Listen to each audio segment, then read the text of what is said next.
Roma no siempre fue un trono de mármol. A veces fue un filo, un ruido en la frontera, un imperio tan grande que podía tragarse el mundo, y aún así morir por dentro.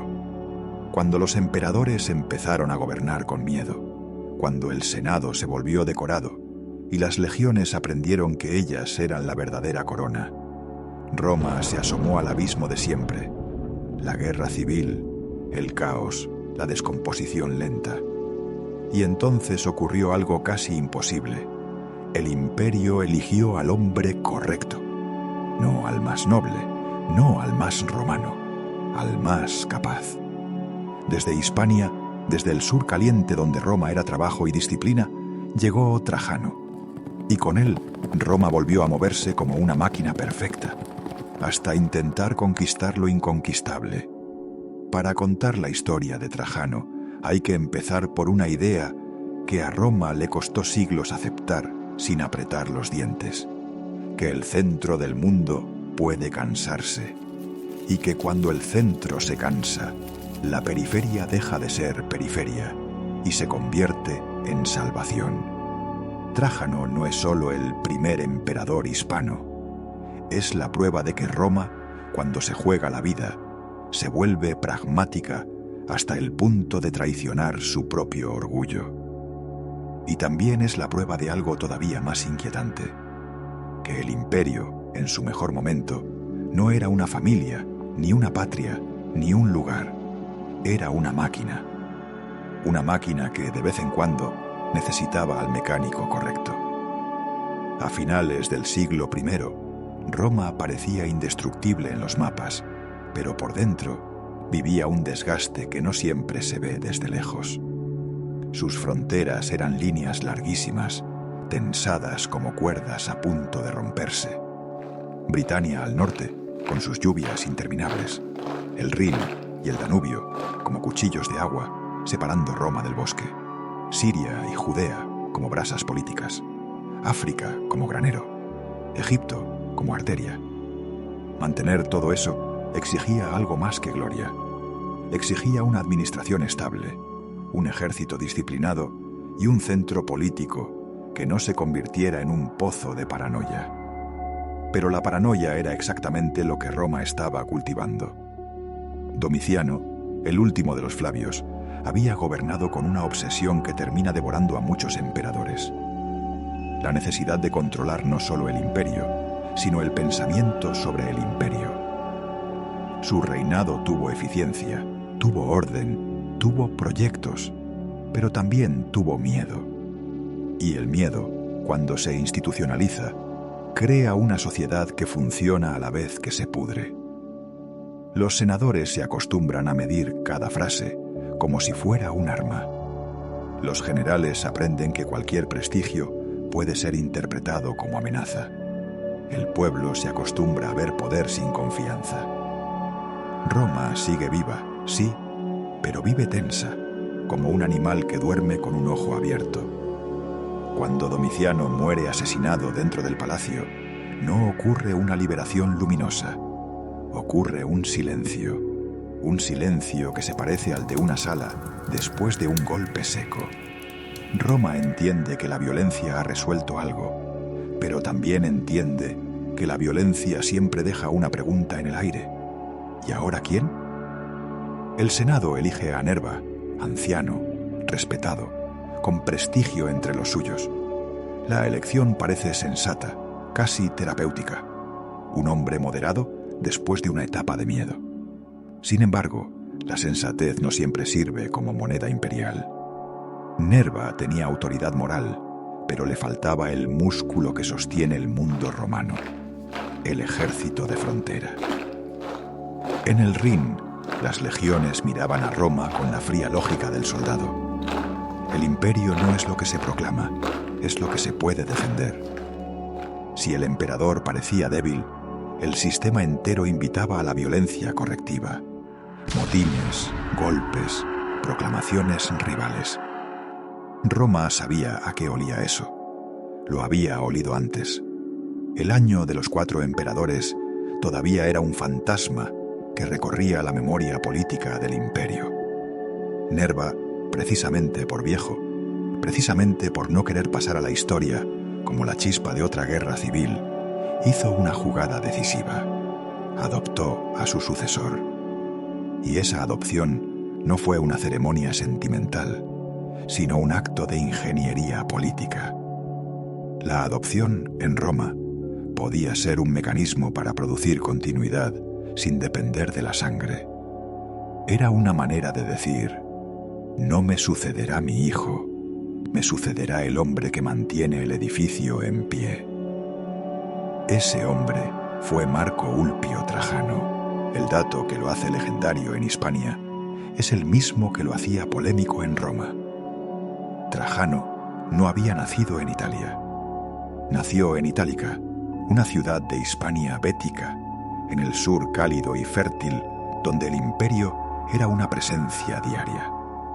Itálica no era un rincón bárbaro, era una colonia antigua, fundada para veteranos romanos, romanizada hasta los huesos, con familias que ya hablaban el lenguaje del poder y lo traducían a una realidad provincial. La diferencia era de tono, no de civilización.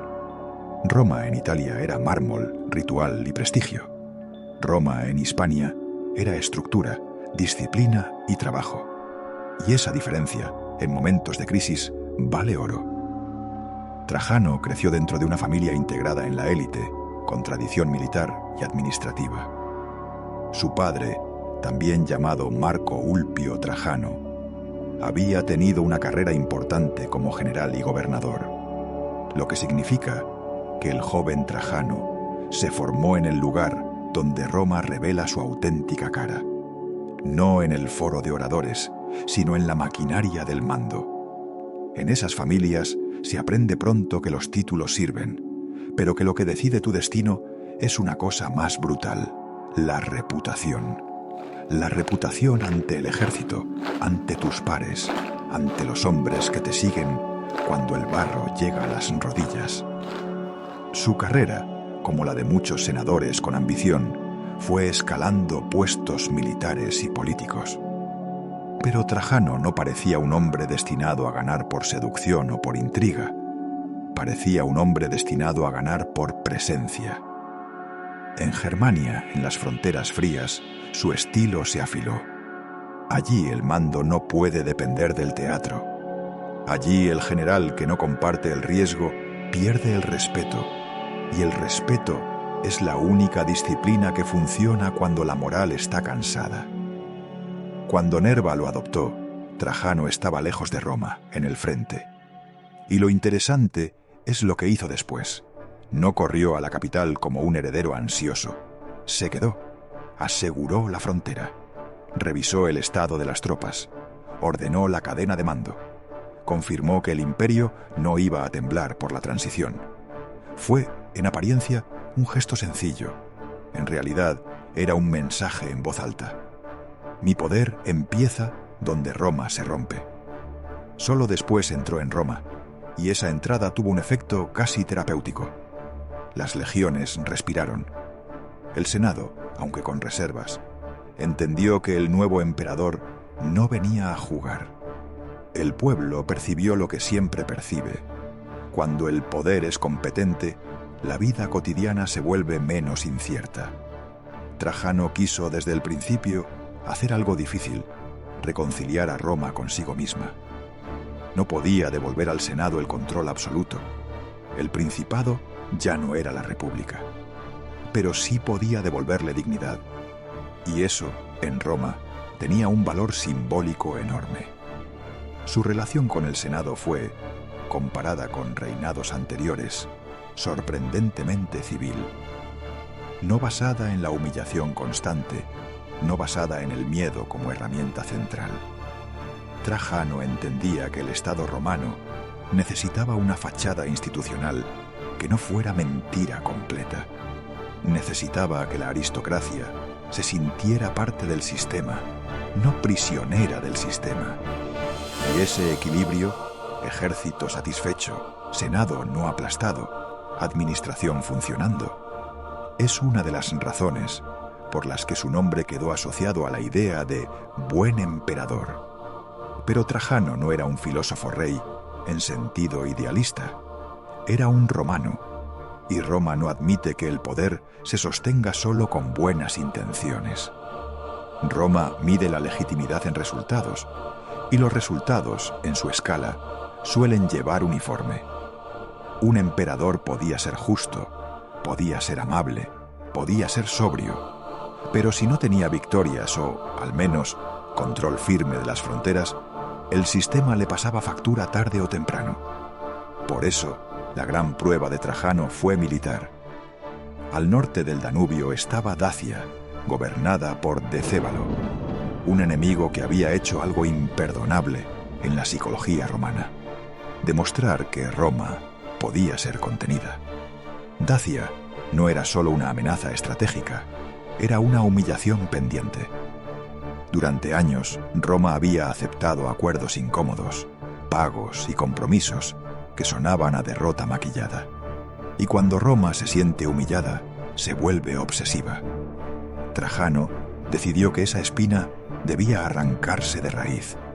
Las guerras dácicas no fueron un paseo triunfal, fueron campañas complejas, largas, duras, de esas que dejan claro que el imperio no gana porque sus soldados sean invencibles, sino porque su sistema es persistente.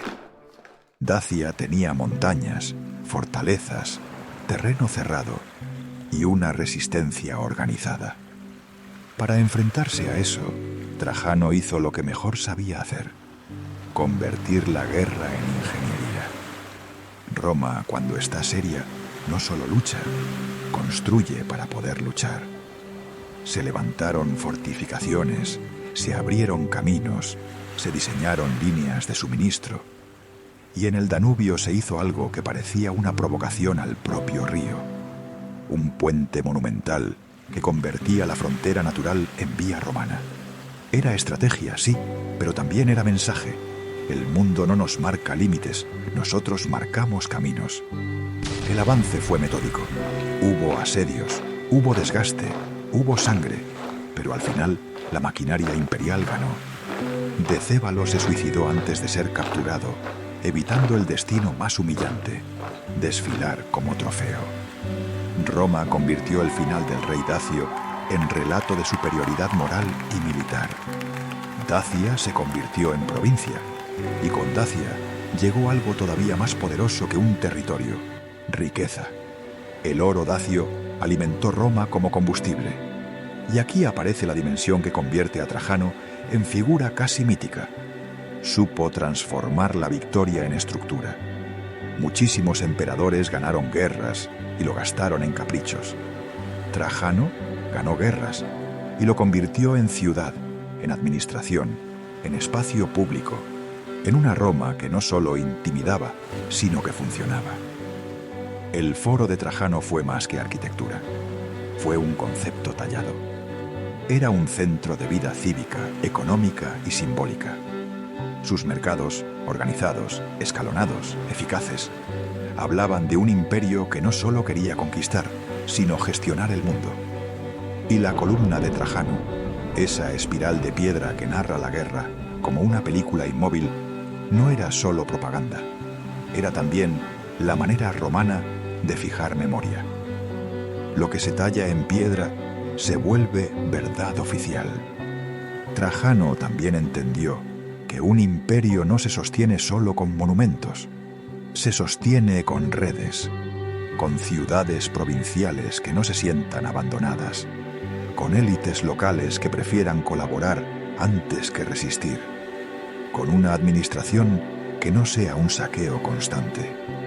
En su reinado se fortaleció el papel de las ciudades, se vigiló la gestión financiera, se buscó, dentro de la lógica romana, cierta idea de buen gobierno, que no era moral moderna, pero sí era funcionalidad. Que el Estado no se volviera una bestia ciega, devorando a sus propios ciudadanos. Incluso en la esfera social, Trajano proyectó una imagen de cuidado estructural, con programas de apoyo y medidas que apuntaban a estabilidad en Italia y en la administración municipal. No era caridad en el sentido cristiano posterior, era política romana: mantener a la población integrada, reducir tensiones, asegurar que el imperio no se convierta en un lujo de unos pocos. Hasta aquí, el reinado parece la versión más sólida de Roma: disciplina, infraestructura, victoria, administración. Sin embargo, el éxito tiene un veneno. La victoria continuada puede convertir la ambición en hábito, y Roma, cuando convierte algo en hábito, lo lleva demasiado lejos. Trajano miró al este. Partia era el rival, que no se doblegaba del todo. Un poder con tradición, con recursos, con un estilo de guerra distinto, con caballerías que podían humillar a Roma si Roma se confiaba. Además, el este era el escenario donde los emperadores soñaban con convertirse en Alejandro Magno, con conquistar no solo territorios, sino la sensación de eternidad. Y Trajano, que había empujado el Danubio, sintió el tirón del horizonte. La campaña oriental fue impresionante. Trajano intervino en Armenia, avanzó por Mesopotamia, tomó ciudades, empujó el mapa romano hasta zonas que parecían el borde de lo posible. Llegó incluso a contemplar el Golfo Pérsico, y esa imagen es de las que a Roma le encantaba. El emperador mirando el mar como si mirara el final del mundo, como si su presencia allí fuera una prueba de que nada puede resistirse a la voluntad romana. Pero el mundo empezó a responder. Las distancias en Oriente eran enormes. Gobernar regiones recién conquistadas exige tiempo, pactos, administración local, guarniciones, estabilidad. Y cuando el imperio se estira demasiado, se vuelve lento. Cuando se vuelve lento, los levantamientos se vuelven inevitables. La retaguardia se convierte en problema. Las ciudades se encienden, las rutas se vuelven inseguras, y entonces sucede lo que toda potencia teme. No una derrota militar clara, sino la sensación de que el control se está volviendo ilusión. Además, en ese periodo estallan revueltas violentas en distintos puntos del imperio, incendios sociales y políticos que obligan a repartir atención y fuerzas. La máquina imperial, por primera vez en el reinado, muestra que incluso ella tiene límites. Trajano, el emperador de la expansión, empieza a enfrentarse a una realidad que Roma siempre intenta negar: que conquistar es más fácil que sostener. Y, como si la historia quisiera ser simbólica, el propio cuerpo del emperador empieza a fallar. Trajano enferma. La energía que lo había definido se desgasta. El retorno se vuelve pesado. El hombre que parecía incansable se vuelve vulnerable. Es un momento profundamente romano. El poder absoluto recordando que sigue atado a un cuerpo humano. Antes de morir, Trajano asegura la sucesión. La transición, como tantas cosas romanas, está envuelta en una ligera niebla de relato y política, pero el resultado es claro. Adriano, también vinculado a Hispania y al círculo de Trajano, aparece como heredero. Y ese detalle es crucial. Trajano no deja un vacío, no deja una guerra civil inmediata, no deja un imperio peleándose por el cadáver del poder. Deja continuidad, deja sistema, deja otra vez la idea de que el Estado debe sobrevivir al individuo. Trajano muere lejos de Roma, en movimiento, como si su vida entera hubiera sido una marcha. El Senado lo diviniza, sí, pero más importante que la divinización es lo que viene después. Su nombre se convierte en medida. Roma, que era cruel incluso con sus mejores hombres, decide que Trajano será el patrón con el que se comparen los demás. Y durante generaciones, cuando un nuevo emperador asciende al trono, la felicitación ideal no es un deseo de belleza ni de amor, sino una fórmula política, casi matemática, que define lo que Roma considera éxito: que seas más afortunado que Augusto y mejor que Trajano. porque Augusto fue el arquitecto del sistema, el que transformó la república en imperio sin llamarlo imperio. Y Trajano fue el ejemplo del emperador que, dentro de la brutalidad inevitable romana, supo gobernar sin caer en el delirio del miedo. Supo mandar sin convertir el Estado en capricho personal. Supo usar el ejército sin destruir el tejido civil. Supo expandir sin olvidar que un imperio es ante todo una administración. Y ahora, el cierre. Imagina Roma de noche. No la Roma turística, sino la Roma real. Calles con antorchas, sombras largas, guardias vigilando, voces bajas. Imagina la columna de Trajano elevándose como una espiral de memoria, con la guerra tallada en piedra. Soldados eternos marchando alrededor de un eje inmóvil. Imagina el Danubio oscuro, llevando en su corriente el eco de puentes imposibles y legiones cruzando como si el agua fuera solo otro obstáculo a domesticar. Imagina, al sur, Itálica bajo el sol, donde un niño aprendió disciplina sin saber que un día su nombre sería una frase repetida por los poderosos. Y entiende lo más inquietante de todo, que Trajano, el hispano, no fue una excepción pintoresca. Fue una demostración de la habilidad más peligrosa de Roma: absorber lo útil, integrarlo y convertirlo en su propia esencia. Roma no solo conquistaba pueblos, conquistaba talentos. Y cuando elegía bien, el mundo entero lo sentía como una presión en el pecho, como un destino inevitable. Porque al final, un imperio no se mide por sus promesas, sino por su capacidad de convertir voluntad en realidad. Y durante un tiempo, bajo Trajano, Roma fue exactamente eso: voluntad convertida en piedra, en ley, en carretera, en puente, en ciudad. Un emperador nacido lejos del Tíber, un soldado convertido en norma, un nombre que aún suena como metal. Y si te preguntas por qué esta historia todavía golpea, es porque en el fondo no trata solo de Roma, trata de un hecho eterno. Cuando el poder cae en manos de alguien que sabe lo que hace, el mundo deja de moverse al azar y empieza a moverse como una máquina.